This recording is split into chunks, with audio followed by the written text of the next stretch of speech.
Hello students, very good morning to all of you. I am Vikrant Bhardwaj, your physics tutor. और आज हम बेटा एक नए चैप्टर स्टार्ट करते हैं, atom, chapter number 14 from NCERT.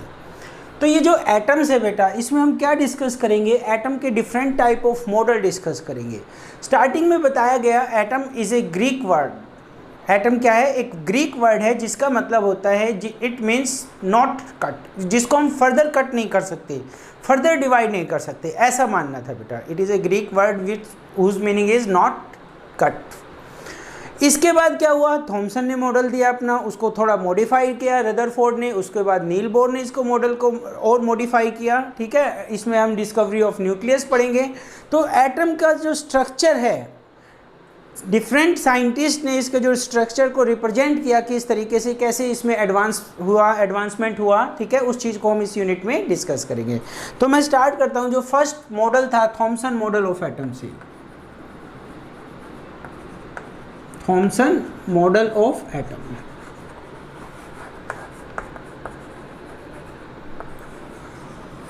ये काफ़ी बेसिक मॉडल था बेटा। इसमें क्या बताया गया अकॉर्डिंग टू जे थॉमसन? इसमें बताया गया जो एटम है, इसका जो साइज है that is 10⁻⁻10 metre and whole mass and whole positive charge is uniformly distributed. तो इसका जो सारा मास है वो पूरे साइज में डिस्ट्रीब्यूटेड है और जितने भी पॉजिटिव चार्ज है वो यूनिफॉर्मली डिस्ट्रीब्यूटेड है।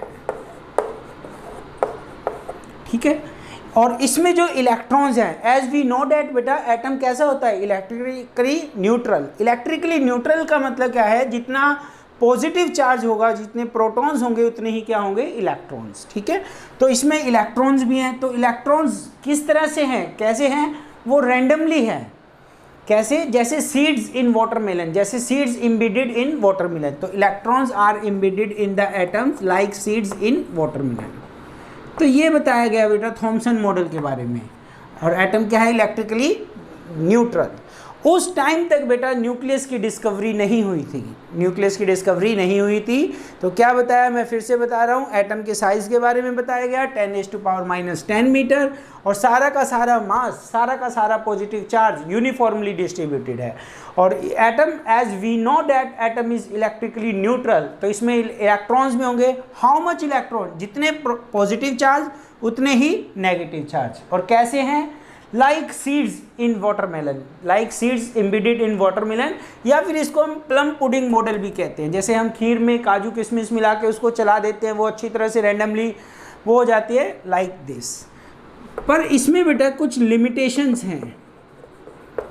लिमिटेशन कहिए या उसके बारे में ये एक्सप्लेन नहीं कर पाया। Limitation of Thompson model, Thompson model क्या एक्सप्लेन नहीं कर पाया बेटा? ये दो points. First one, it could not explain the origin of hydrogen atom, spectral series of hydrogen atom. इस चीज को एक्सप्लेन नहीं कर पाया। It could not explain the origin of spectral series, origin of spectral series of hydrogen atom, hydrogen atom का, या फिर hydrogen like atoms. ठीक है, जिनमें वन ही होता है, सिर्फ 1 इलेक्ट्रॉन्स एंड 1 प्रोटॉन्स। सेकेंड बेटा, इसने क्या एक्सप्लेन नहीं कर पाया, जिसको एक्सप्लेन करने में फेल हो गया? जब हम इससे नेक्स्ट आर्टिकल पढ़ेंगे रदरफोर्ड अल्फा रे एक्सपेरिमेंट, तो उसमें जो अल्फा पार्टिकल्स लार्ज एंगल पे स्कैटर्ड हो जाते थे, उस चीज को ये एक्सप्लेन नहीं कर पाया। It could not explain, it could not explain large angle scattering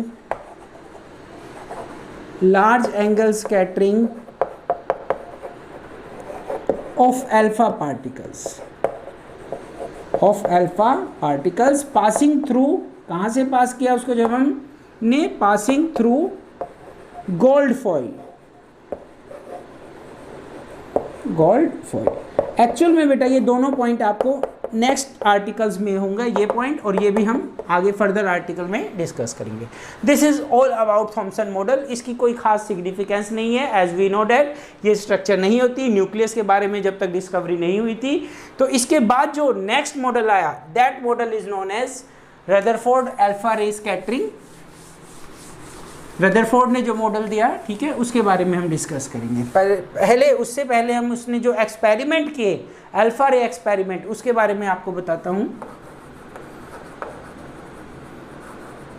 Rutherford alpha ray scattering experiment, scattering experiment, इसी को दूसरा नाम बेटा डिस्कवरी ऑफ न्यूक्लियस, न्यूक्लियस की डिस्कवरी के बारे में बताया गया इस एक्सपेरिमेंट में, न्यूक्लियस। या फिर इसके जो एसोसिएट्स थे, जो इनके साथ मिलके काम करते थे, ठीक है, इनके students, that is Geiger and Marsden,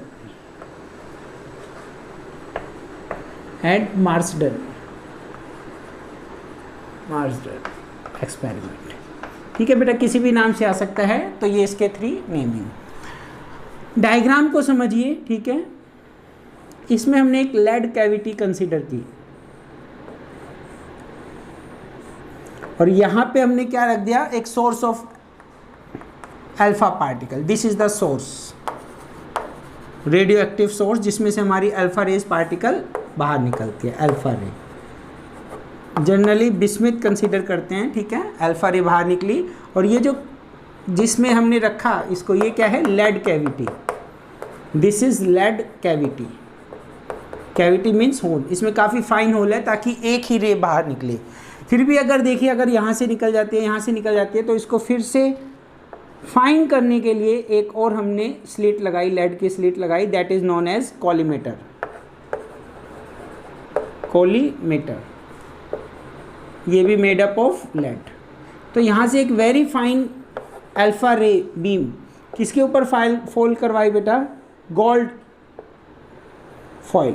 एक गोल्ड की फॉइल ली हमने, और उसकी जो थिकनेस है वो इतनी कम रखी गई, 2 × 10⁻⁻7 मीटर।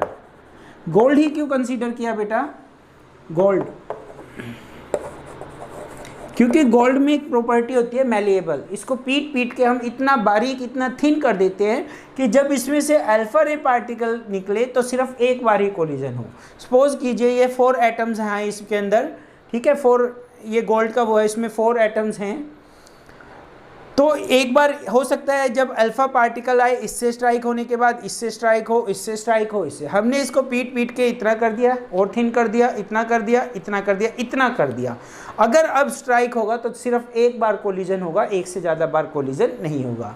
और इस पूरे सेटअप को हम कहाँ पे रखते हैं, इवैक्यूएटेड चैम्बर में रखते हैं, ताकि एयर की वजह से भी कोई डिफ्लेक्शन ना आए। इसके बाद हमने क्या किया, इसमें से कितना फाइन, 2 × 10⁻⁻7 मीटर की एक गोल्ड फॉइल, और उसमें से इसको पास किया, अल्फा रे को पास किया। तो हमने क्या पाया बेटा, most of alpha rays go straight, सीधी चली गई विदाउट एनी डेविएशन। अब इस डेविएशन को चेक करने के लिए यहाँ पे क्या है, एक रोटेटेबल स्केल,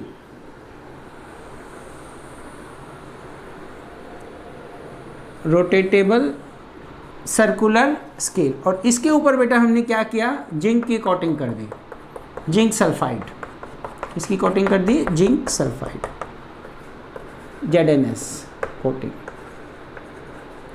ये क्या फ्लोरिसेंट इफेक्ट को प्रोड्यूस करता है, मीन्स जैसे ही कोई अल्फा पार्टिकल्स यहाँ पे स्ट्राइक करेगा तो ये क्या होगा, फ्लैश प्रोड्यूस होगा। और इसके साथ क्या लगा हुआ है, माइक्रोस्कोप।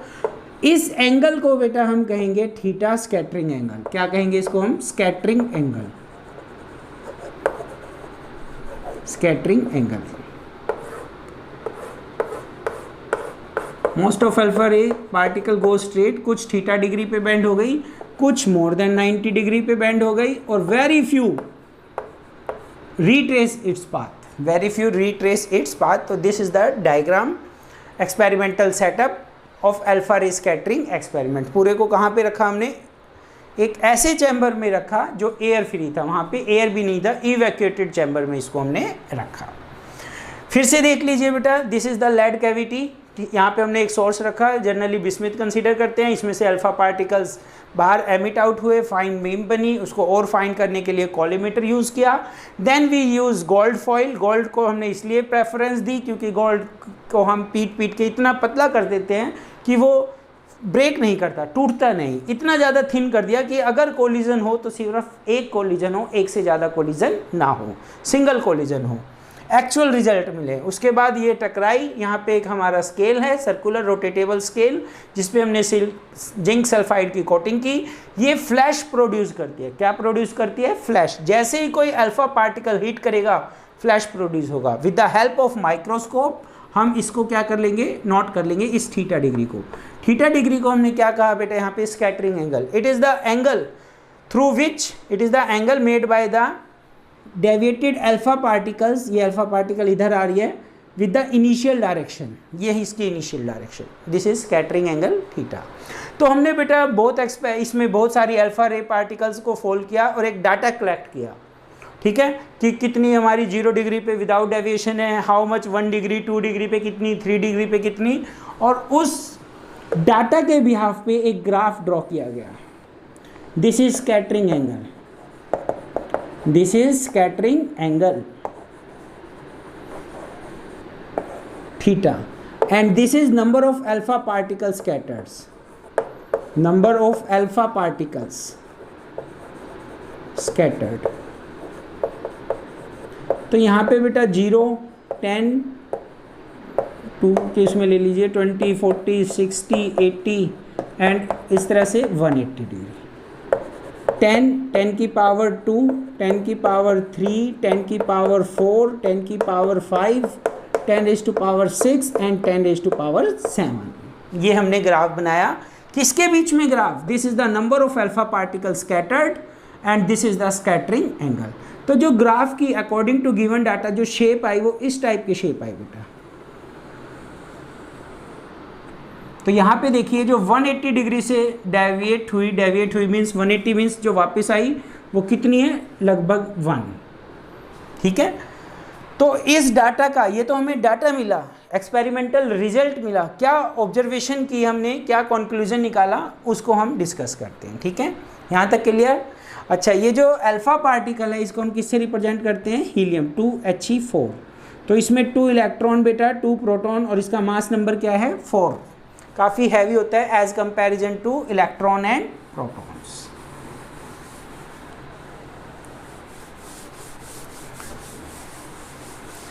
क्या ऑब्जर्व किया बेटा इसमें हमने? 3 पॉइंट ऑब्जर्वेशन।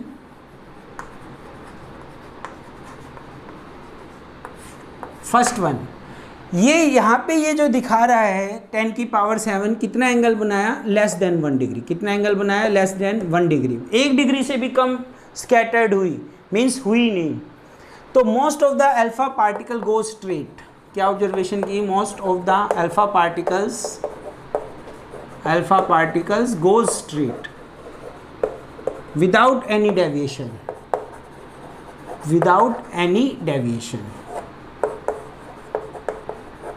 फर्स्ट। सेकेंड है बेटा इसमें only 0.14%, only 0.14% alpha particles scattered more than 1 degree, 1 degree से ज़्यादा कितने पार्टिकल स्कैटर्ड हुए? ओनली 0.14%। एंड लास्ट जो ग्राफ से हमें ऑब्जर्वेशन डाटा से हम ऑब्जर्वेशन हम कह सकते हैं 1 out of 8,000 alpha particle, 8,000 alpha particle में से सिर्फ एक पार्टिकल ऐसा मिला जो मोर देन 90 डिग्री पे डेविएट हो गया, स्कैटर्ड हो गया। 1 out of 8,000 alpha particles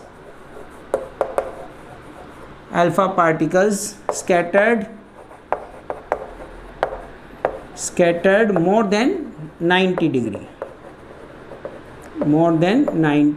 90 degree से ज़्यादा कितने पार्टिकल्स के चांसेस थे? अगर हमने 8,000 अल्फा पार्टिकल्स को फेंका गोल्ड फॉइल में, तो 8,000 में से सिर्फ एक अल्फा पार्टिकल होगा जो मोर देन 90 डिग्री, वो कितना भी हो सकता है, 120, 130, 150, ठीक है, उतने एंगल बनाया उसने 8000 में से only 1। These are the data के बिहाफ पे जो हमने ऑब्जर्व किया। अब क्या कंक्लूजन निकला बेटा, ये जो पॉइंट्स आए, ये तो पॉइंट्स आए, हमने एक्सपेरिमेंट किया, जो जो रीडिंग आई ग्राफ बना दिया इसके बिहाफ पे, ये हमारी ऑब्जर्वेशन है। कंक्लूजन क्या निकला इससे, ठीक है, कंक्लूजन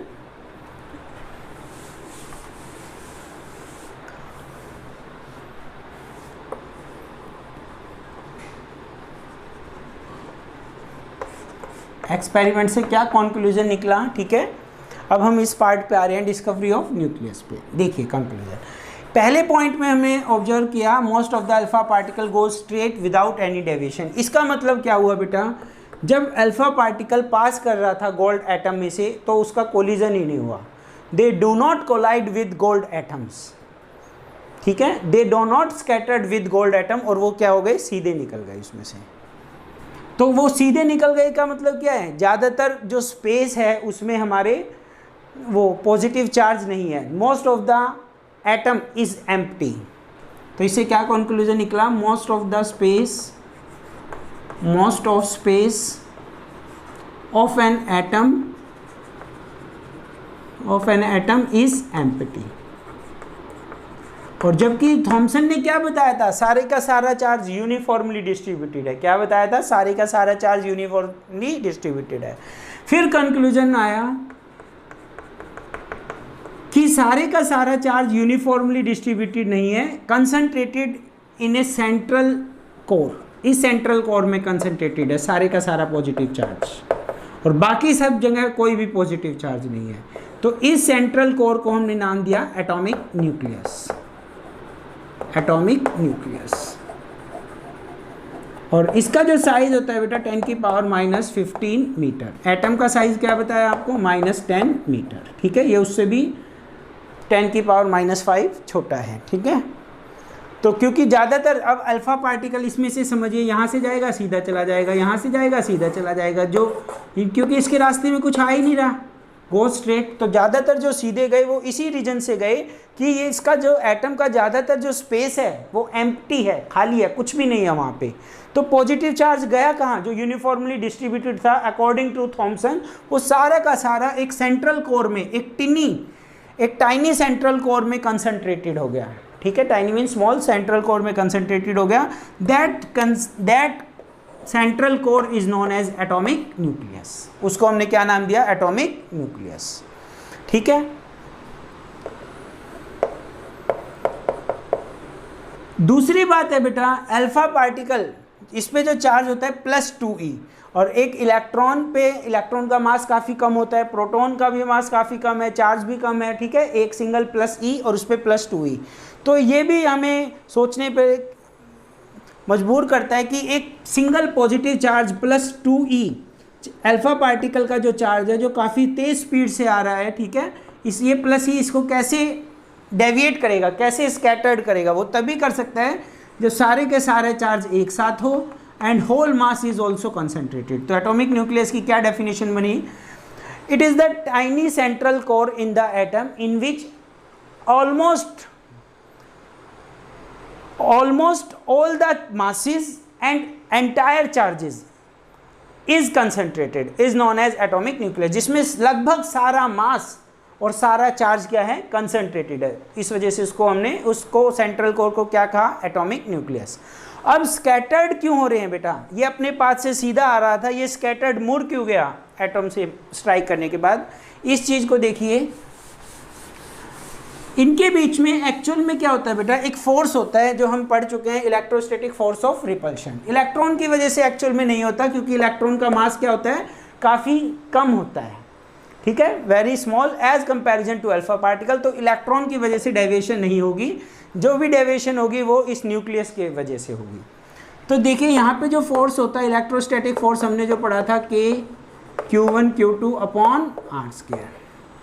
एफ के की वैल्यू बेटा 1/4πε0 Q1। मान लीजिए ये अल्फा पार्टिकल आ रहा है, ठीक है, तो इस पे चार्ज कितना होगा, +2e, अल्फा पार्टिकल पे चार्ज +2e। और ये जो Q2 है, न्यूक्लियस पे जो चार्ज है वो क्या होगा, Ze, कितना होगा, +Ze।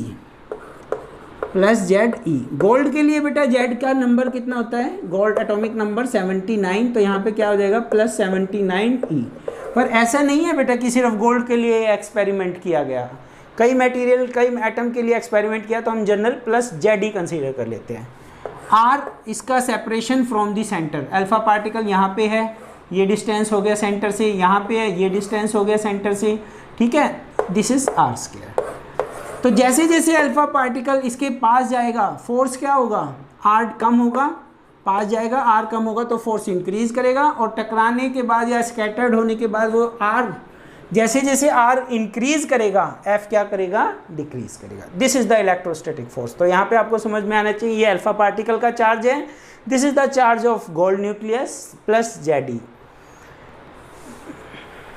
एंड लास्ट एक डायग्राम और डिस्कस करते हैं बेटा, दैट्स इट, इससे काम चल जाएगा आज के टॉपिक का। तो ये जो हमारा न्यूक्लियस है जहाँ पे लगभग कह रहा हूँ मैं, entire mass and whole positive charge is concentrated.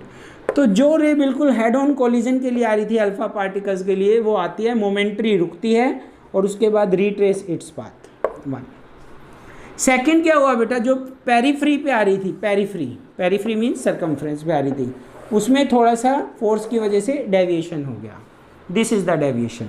तो डेविएशन मीन्स ये थीटा डिग्री बन गया, ये इसकी डायरेक्शन थी इनिशियल डायरेक्शन, और ये स्कैटर्ड हो गई। जो थोड़ी और दूर से आई, अच्छा ये थोड़ी पास से आ रही है ना, इसके पेरीफ्री से आ रही है, तो इसमें हम थोड़ी डेविएशन ज़्यादा दिखाएंगे। ये पेरीफ्री से आई है, ये इस टाइप से डेविएट हो गई, किस टाइप से डेविएट हो गई, इस टाइप से डेविएट हो गई। तो ये एंगल बना थीटा, ये ऐसे जा रही थी सीधी, ये एंगल बन गया थीटा। जो थोड़ी दूर से आई वो कम डेविएट हुई, ये डेविएशन मैंने कम दिखाई इस बार, और दूर से आई और कम हुई बेटा, समझ पा रहे हैं आप। और जो बिल्कुल लार्ज डिस्टेंस है वो गो स्ट्रेट सीधी चली गई। इस पॉइंट को देखिए अब, one point head on collision retrace its path, periphery से आ रही है, कुछ पेरीफ्री मीन सर्कमफ्रेंस से आ रही है, लार्ज एंगल ऑफ स्कैटरिंग, थोड़ी और डिस्टेंस से आई, स्मॉल एंगल ऑफ स्कैटरिंग, और कम डिस्टेंस और ज़्यादा डिस्टेंस से आ रही है और एंगल कम बन गया, थीटा और कम बनेगा इस कंडीशन में, और बिल्कुल far away from the nucleus go straight without any deviation. इस टाइप से बेटा हम डिस्कस कर सकते हैं, जो भी ऑब्जर्वेशन पॉइंट थे उनको हमने ऑब्जर्व भी किया, और उसका क्या कंक्लूजन निकला वो हमने आज डिस्कस किया in the Rutherford alpha ray scattering experiment, also known as discovery of nucleus, and these are their associates Geiger and Master. Thank you very much. Have a nice day.